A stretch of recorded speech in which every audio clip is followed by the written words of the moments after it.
नमस्कार, national today 24/7 news देख रहे हैं आप। मैं हूं आपके साथ कनिका। अखिल भारतीय जाट महासभा के पदाधिकारियों ने उनके चित्र पर पुष्प अर्पित कर श्रद्धा सुमन अर्पित कर मनाई जयंती। सूरजमल ने अपने जीवन काल में मुगलों व अन्य राजाओं से 80 युद्ध लड़े और सभी से विजय प्राप्त की। भरतपुर के लोहागढ़ किले पर 13 बार आक्रमण करने के उपरांत भी कभी मुगल व अन्य किले को जीत नहीं पाए। अखिल भारतीय जाट महासभा के जिला अध्यक्ष कृष्णा चौधरी ने बताया कि युवा पीढ़ी को जाटों के इतिहास के बारे में समझना चाहिए। महाराजा सूरजमल हमारे आदर्श हैं तथा जाटों की शान है, इसलिए ये संगोष्ठी सूरजमल के जन्म दिवस पर आयोजित की गई। जाट महासभा द्वारा आज जयंती समारोह किया जा रहा है, क्या कुछ कहेंगे इसको लेकर? आज हमारे जाटों के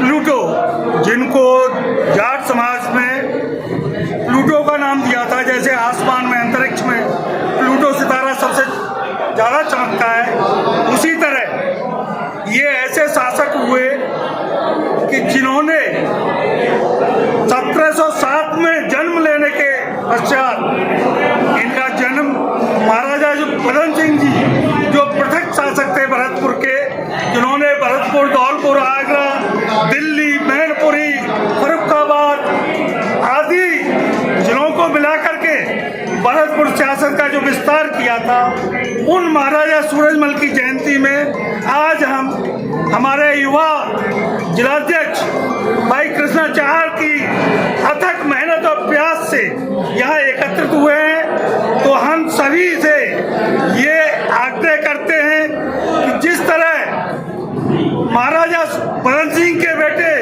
महाराजा सूरजमल जी ने अपने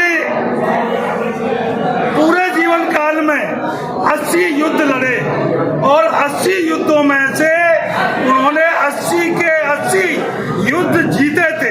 वो ऐसे शासक थे कि जिन्होंने अपने जीवन में कोई युद्ध हारा नहीं था।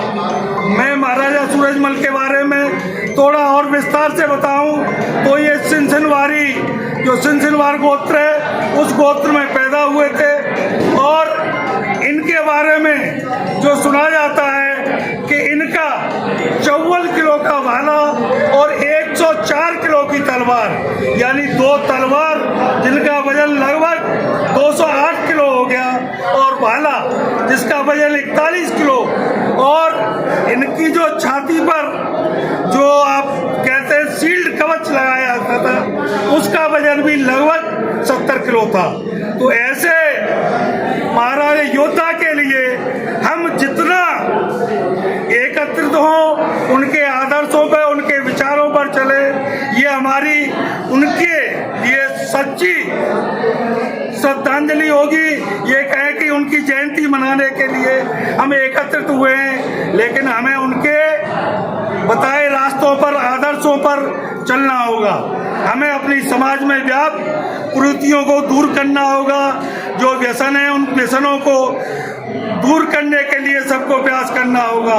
और मैं चाहता हूं कि हमारी जो जाति में कुरीतियां व्याप्त हैं या शिक्षा की ओर इनको अग्रसर करने के लिए हमें गांव-गांव, गली-गली अथक प्रयास करने होंगे। और मैं यहाँ देख रहा हूँ कि हमारे युवा के जिलाध्यक्ष कृष्णाचार्य की मेहनत, उन्होंने सैकड़ों की तादाद में युवाओं का जो कल ही प्रोग्राम सेट हुआ था, इतने अल्प समय में इतनी भागीदारी सुनिश्चित की है। तो मैं तो यही कहूँगा कि आप धन्यवाद के पात्र हैं।